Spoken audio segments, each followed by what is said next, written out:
Welcome to the episode of Life Stories with Marty. I'm Marty here in Melbourne. I've got a very special guest tonight. Is Irish-born artist Tom Hughes, Celtic coppercraft. Tom started this himself after suffering from a severe spinal injury. He immigrated to Australia 2001. Now, Tom is not just a special guest tonight, he's a very good friend. His work is amazing. You see some behind me that did for my dad, and awarded it to me. He's got lots of other stuff. So I want to cross over to Tom and let you guys hear it from this amazing artist's mouth. So I'm going to play, first of all, we're going to play at the start is some slides of the work that he's done. And as I said, he's done so much for the Irish community and stuff up here, and I'm going to show some at the end of the show.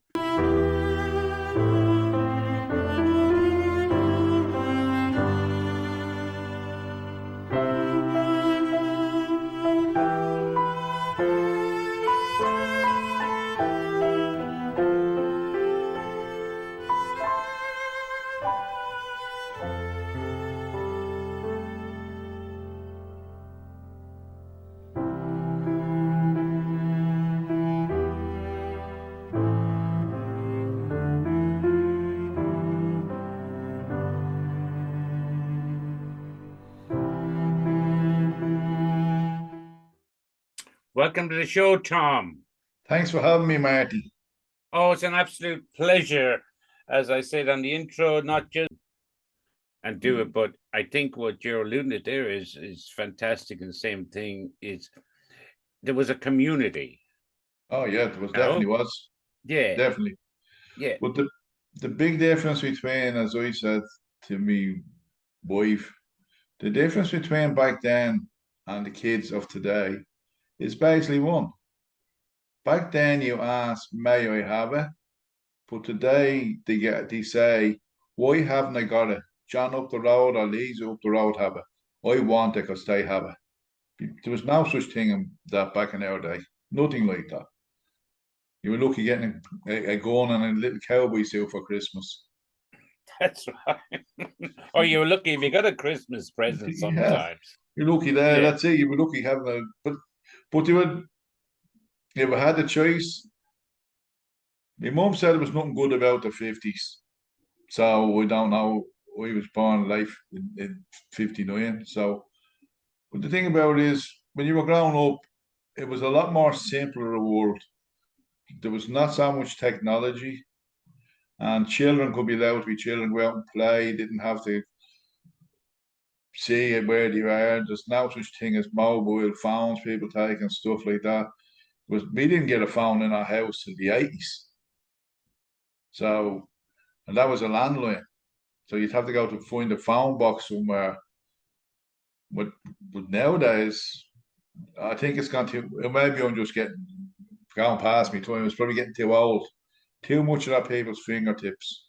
No, I would agree with you. And I'm going back to my own childhood, growing up on the Curragh camp in County Kildare, and beautiful people, everything like that. Same as you grew up in Ballyfermot. I knew a lot of people. I spent time in Ballyfermot when I was in Malahide. But with saying that is, we did because, well, the rules we had with my dad was you came home when the bell rang at 5 o'clock. Other than that, you get out in the morning.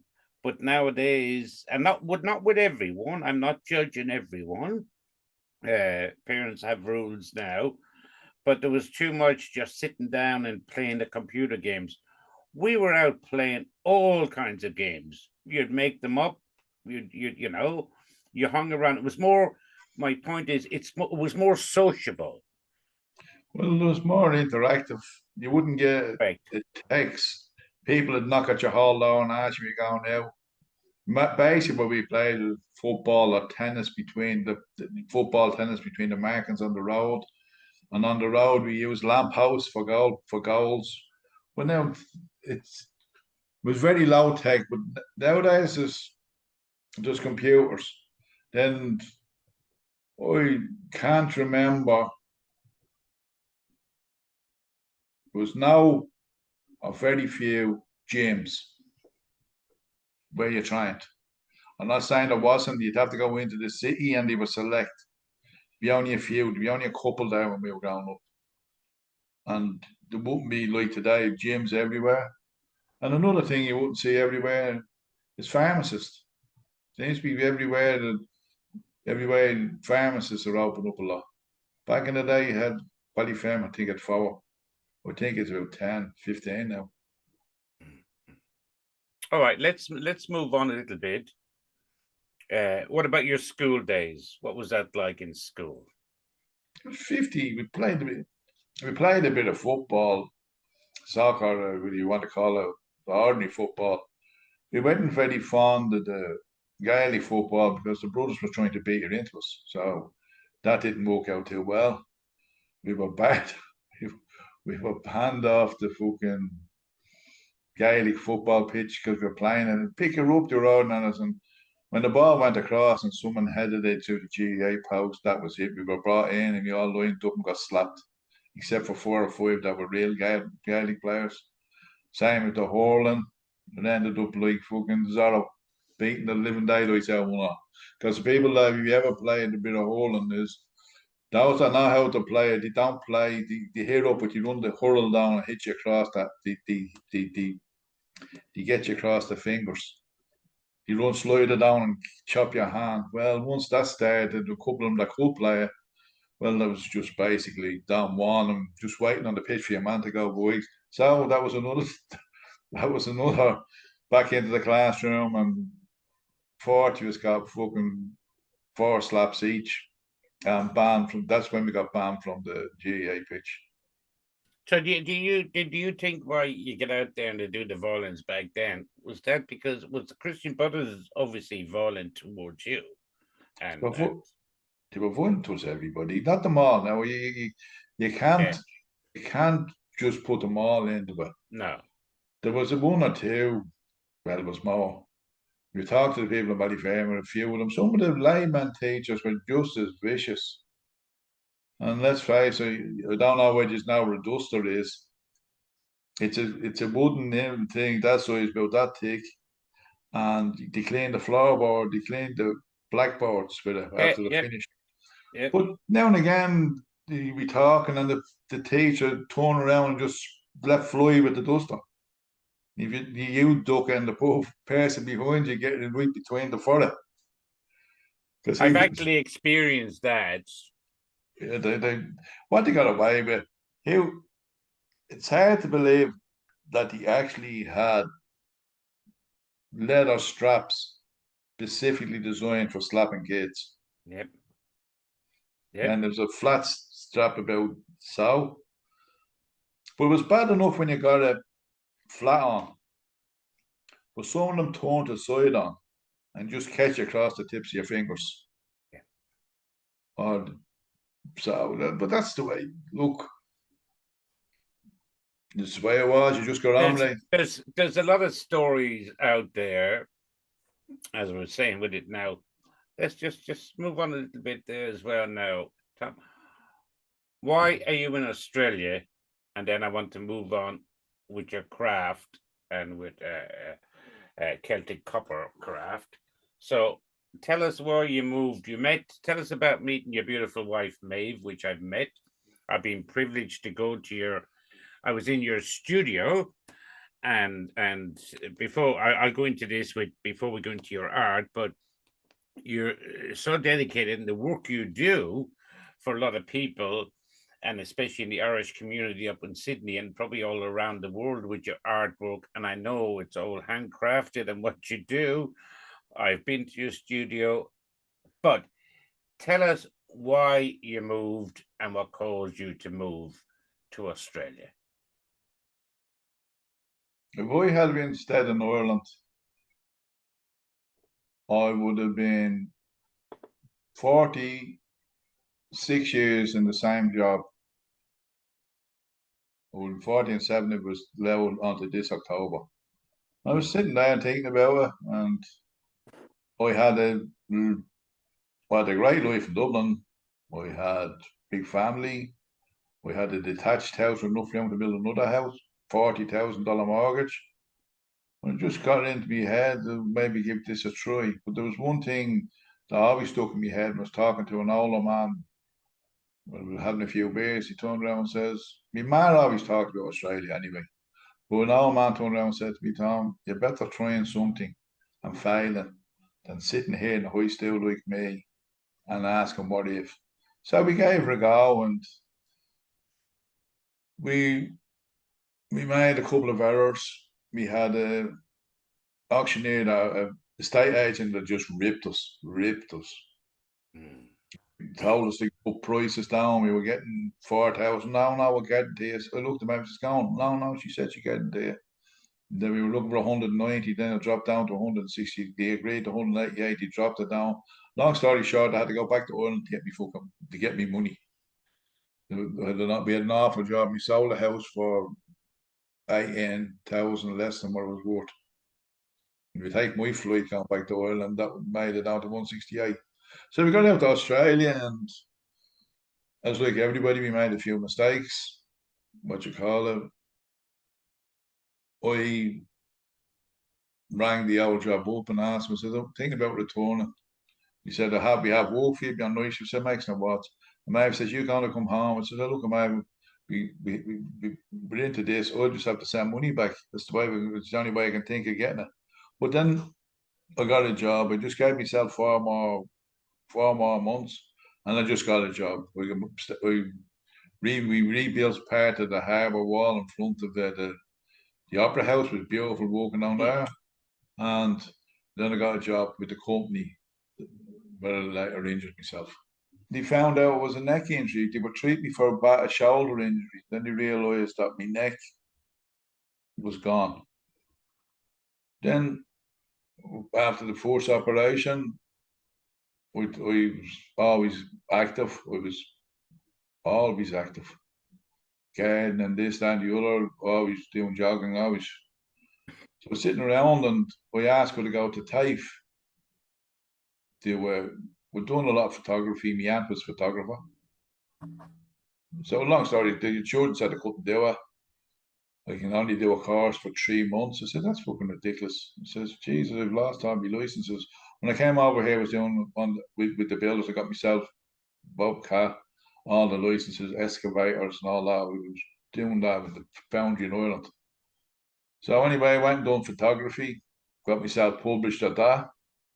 Then the last operation that I went in for, what you call it, one of the operations I went in for in 2013, 2014. It wasn't great. It was one of the more simpler ones, but since you were workers' comp, I think they just think they could do what you want. I ended up on the hand that I held, the left hand holding the camera. We started to study that, it started to shake on you. So that was it. That went out the window. So then I got myself published in a couple of magazines, and we've done a lot of weddings. We've done a couple free of charge for unmarried mothers and stuff like that, done photography for them. Then I went and I've done lots of things in TAFE, graphic art. So I was just trying to keep myself busy, basically. So we learned a bit of graphic art, learned a bit of this, a bit of that, done a bit of the video recording, but all the time I was on morphine and stuff like that. So all sorts of painkillers. So the last one I actually got through took me a year longer than most people to get me digital, me graphic design one. So that year, what you call about 6, 7 years ago, I got me graphic design, and then I advanced. The reason it took me a bit longer to get in because you needed actually what you call it. I was going back to Ireland, talking to my support teacher. She turned around and said, "Yes, Brian, you can go over. We'll sort it out with the board, with the section when you come back. Not a problem." When I came back, I came back from Ireland, and I went up to the advanced course. I started 3 weeks. So she said to me, "The advanced diploma has gone 3 weeks," and I says, "I think you'd be a disruption to the class." I don't know how they figured that out. I says, look, I'll just take extra time and do it. Well, this is what I'm going to say to Tom is I am not extending. So you better be able to do it with the year. I just looked. I knew straight off I couldn't do it. I'd need an extra extension. I'd need at least 6 months because we're not as quick as the younger kids. So long then, when I was in Ireland that time, a friend of mine from Ballyferma, his son went up to, and his son lived in Ballyferma, but be mate Alan Ferry, he's from Donegal. So he said, I said, I'd like to go up to Donegal. He says, Alan, I think this might be my last time over. So he went up to the Celtic out and one bag up in the top basin out to the sea. Next place is America. So Neil was down a bit of copper. He's from Ballyferm. He's in the same sort of industry, heavy industry like I was in. And his idea was he learned from a fellow in Ballyferm. Did you want to give me a shout out?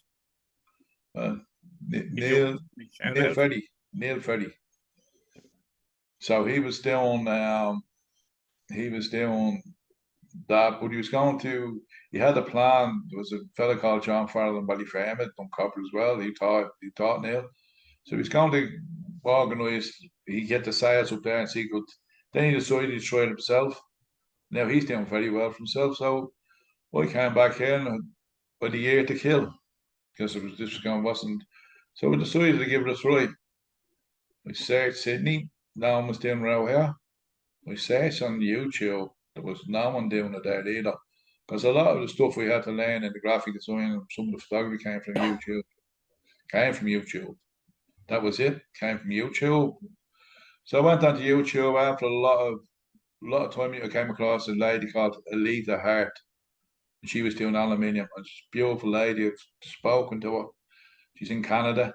And we started to put the dots, and then I realised there's not much in copper, but there's a lot in aluminium people doing it.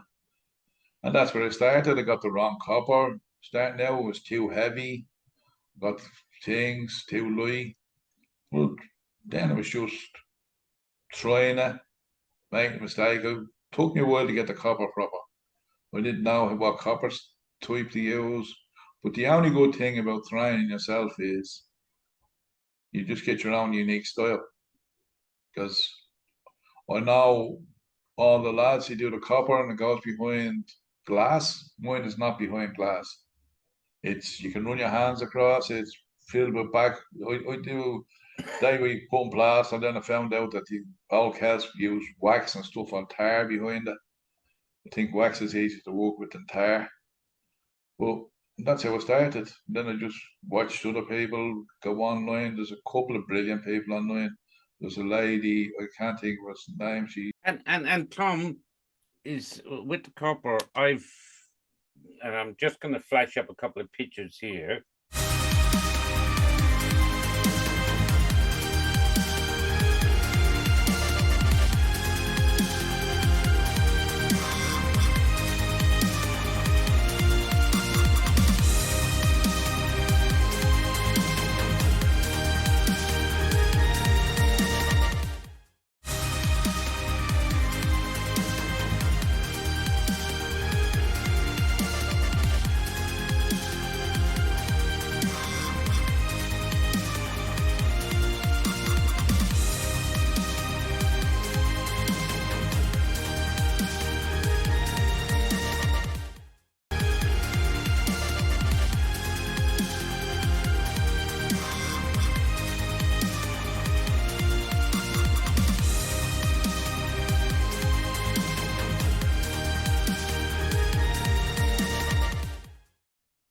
One that's behind me for you did that personally for me.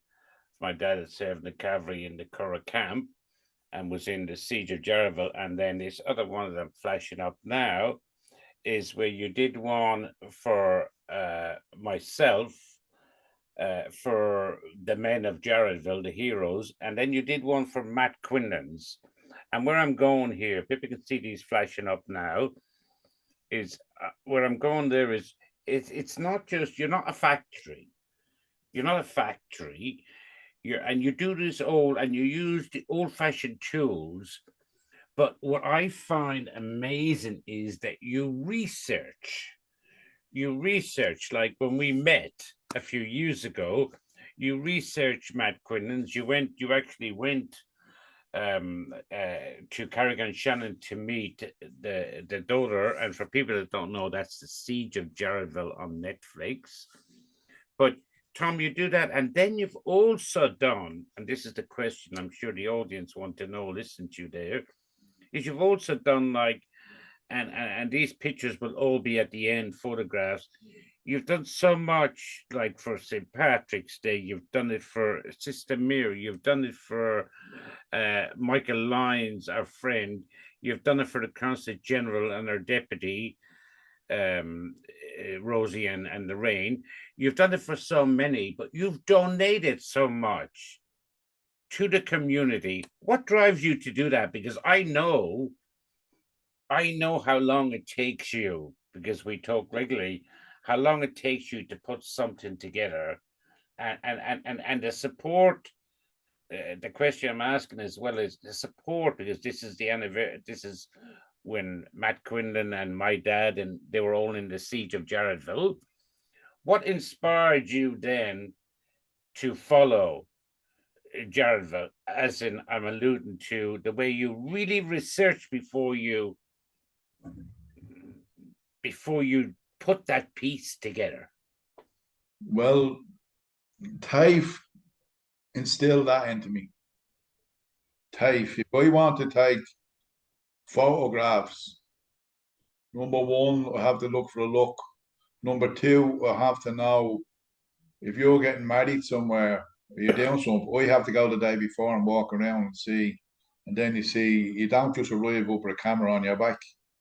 And then if you're doing graphic design, always doing something for Marty, you have to understand where moral injury was, what was it, what colours he likes, what way does he want to travel. I just don't go out and just draw something up and hand it to someone, or just do a graphic design. There you go. You have the same with the photographs. People want the same look. Same with the graphic design is a lot more into. You have to do research. We've done mock research for Campbelltown for the thing, but you had to kind of know a lot of stuff. You can't assume that you know. So the more you look into it, the more you kind of understand it. You still have to craft it. But same as us doing motorbikes. We've done a couple of motorbikes. I go out and watch a video, then you do a bit of research into Indian, you do a bit of research into Honda, you do the two big ones that people mostly like is Harley Davidson or Indian. And you have to know, you have to look at it, same when you're doing a lion or a tiger or any sort of animal or anything. You have to kind of look and you have to do a bit of research, and then when you're at it, your subconscious will help you. You just, it's like anything. It's like out in the mail. You just have to. If the person, if you're doing a specific for someone, you have to know what it is. You just can't go and slap them up on. You have to know Well, what people I love the research. way you put it, but I have to be honest with you. Even when you did Matt Quinlan's, you actually after and with the family, and you met Bernadette, which pictures are popping up, is with Bernadette and when your plaque, and then with the mayor and Gavin, is you actually were able to tell me more than I knew about the story. Yeah, but when you're designing something, it's all right because people sometimes you just want to. I'm not knocking. You do a Celtic cross, but when you're designing something that's very personal to someone, you have to kind of figure out if you can't personally talk to them and understand, and you kind of have to figure out, well, like when I'm designing anything, I do Celtic crosses and you basically there's hundreds out there. 9 out of 10 times, I people come along to you, and it's the same with the photography or the graphic design.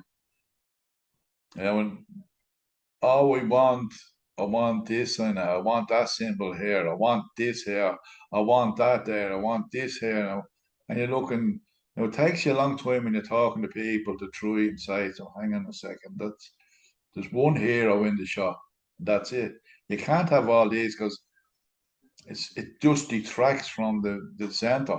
You have to have the big message up the front and a couple of supporting ones in beside it.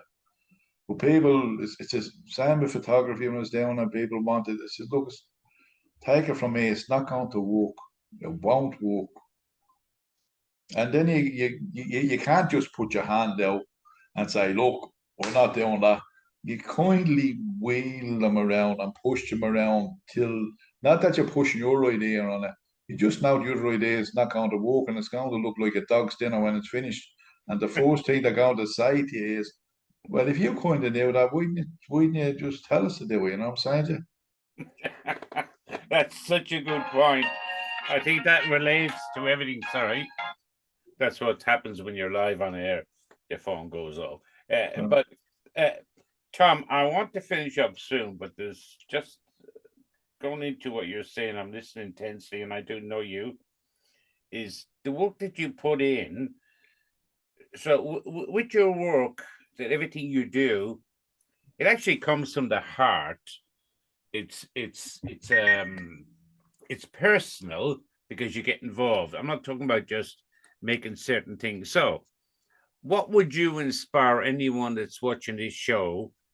What would you inspire someone that's got that creative thing, considering how you went through and achieved, and look how successful, and look at your stuff? What advice would you give? It's like any advice. There's a saying: the master's made more mistakes than the beginner ever will. It's like we used to teach martial arts. Anything, it just takes practice, practice, practice. And the main thing is not to give up. Start out with a couple of simple ones. And then when you get, look, when you get to a certain, you become very good at doing kind of simpler ones. Then you just have to just try and push yourself a little bit and see can you do. I don't like doing faces, but every so often I'll have a go at it. But you have to just keep or pick up something. I don't think I'm going to be able to get that out copper and have a go at it. And 9 out of 10, some go in the bin. They didn't work for you. But some of them turn out all right. And some of them turn out after all the effort. You say, was that worth the effort? But most of them turn out, 70% of them turn out that well, turned out better than I thought you were. But some of them, well, it's like everything. When you're doing stuff, it, copper's not like painting. It's not like drawing. When you in the paint, if you put a a certain thing into it, you can brush over it. Pencil, you can rub it out a bit. When you mark deeply into copper, that's it. You could have put hours, days of work, and then all of a sudden you just go that little bit forward, the thing cracks on you, or you put in something and you realise when you're following a drawing, some things you're just going along, and when you make a mistake in it, there's no recovery of it. It's into the bin and you start again and start back over. There's no erasing, there's no rubbing out, there's no rewriting. It's just bump. You made a mistake, bin it. There's no come out of it. It's just And Tom, what was the highlight, as in doing your career, as in doing it? What was your lowest time? Did you go through depression? Did you well, like? I'm diagnosed with chronic depression. Hmm, hmm. And the copper helps a little bit. And look, as I keep telling everybody, you don't have to win, just don't lose. It's all that matters. Just keep going. Small. It's like we used to do long distance running, run 20 or I never thought of running, oh my heavens, 20 miles. I just put one foot in front of the other. If we get there, I get there. Some days you work up to it. Most days you get there, but you have to listen. Same with copper. You make a mistake, it's very disappointing when it goes in the bin. You do kick yourself. I done one in Marlin, Monroe, and we think at about 5 or 6 of them. I done one of Connolly, I done a load of faces and Michael Collins. The one I done on the wall, the siege of Jardaville, that took me 6 months. Two of them went in the bin. I was about to hold on, Tom. I was just about to bring that up. You got in before me, smart man. Is the siege of Jardaville, because it's there 64 years ago, as we're talking, they were in the battle. You did that and you sent and you went through with everything, but and we're just going to flash it up here. That did, how long did that take you again? 6 months. 6 months to put that together. And look at it, it's magnificent. Now, Tom, we're just running out of time here. So I'm going to say to you, we're going to put up some of your other pictures at the end. Is there anything you'd like to say before we go? Because I could talk to you for hours. You reckon I can talk? You're pretty good yourself, you know that. The thing about the copper is, or anything with the voice, it's a great way of releasing. And some people, if you can't do copper, can be a little bit of a pain in the ass at times. But I'm not saying aluminium is skillful, but it moves a lot easier than copper. Copper has a habit. That's what happened with the siege of Jadaville. When you're putting things very close together, it kinks. And I was just checking out the piece of the stuff I sent to America for that, and I just it was moving a bit there today with pieces of it. It's thinner. It was thinner stuff than was normal. But just saying, I would go with aluminium for people starting out. Then just anybody needs a hand, just you text will tell you. We've helped a couple of people out. Sent my nephew down below. Send them the biggest part I had of learning how to do this was I had no instructor, which turned out no one does in Sydney. It was big here in the 60s, 70s, 80s, but not now. Was trying to find YouTube is a great learning ground, but it's filled with shy rubbish. You can go on, you're looking at it, and then you see someone come on, and you said, nah. It took me nearly till I came across Anita Hart. Alita Hart. She's a South African. Canada. She lived in Canada. Most of the stuff was absolutely was rubbish. You wouldn't. A 5-year-old could do what they were doing. Tom, don't be saying YouTube because people are going to be watching this video on YouTube. So no, they're just saying to you, there's a lot of proper stuff out there. There's a lot of good stuff out there. Listen, like this interview, but there's a lot. Tom, we are out of time. Yeah. Now, we're going to put up your details that people can contact you and look at them. We'll just put up a little collage at the end here and on it. And Tom, I can't thank you enough. I shall talk to you later. I'm looking forward to going up to Sydney again and catching up with you. And Maeve for the hospitality I always get up there. So you look after yourself, and thank you to our listeners here in Australia and all over the world. And we will see you on the next episode.